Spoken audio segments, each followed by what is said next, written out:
మరొక breaking news చూస్తున్నాం. High court group 1 exam రద్దు చేయడంపై బల్మూరు వెంకట్ స్పందించారు. గ్రూప్ 1 నోటిఫికేషన్ తెలంగాణ ప్రభుత్వ తప్పిదమని చెప్పారు. ప్రతి ఒక్క అభ్యర్థికి ₹1,00,000 ఇవ్వాలని డిమాండ్ చేశారు.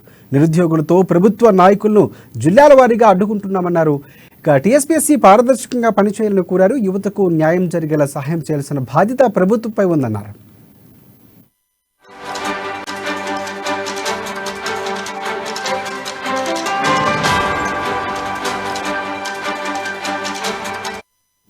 బ్రేకింగ్ న్యూస్ చూస్తున్నాం. హైకోర్టు గ్రూప్ 1 ఎగ్జామ్ రద్దు చేయడంపై బల్మూరు వెంకట్ స్పందించారు.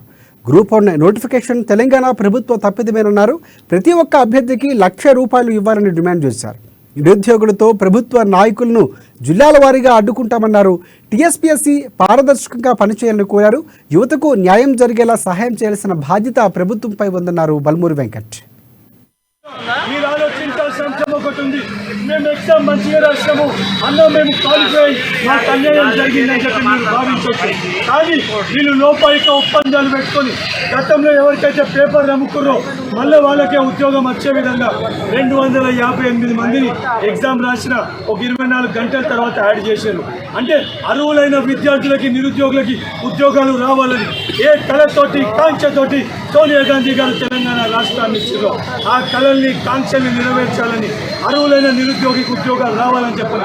మొట్టమొదటి రోజుకెళ్ళి మేము పోరాటం చేస్తున్నాము.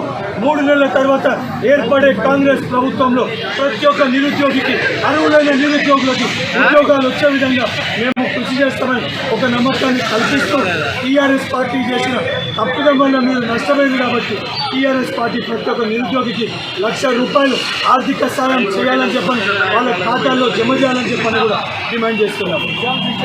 టీఎస్పీఎస్సీ ఒక్కసారి తప్పు చేసినప్పుడు నేర ఆరోపణలు ఎదుర్కొంటున్న చైర్మన్ కానీ, సభ్యులు కానీ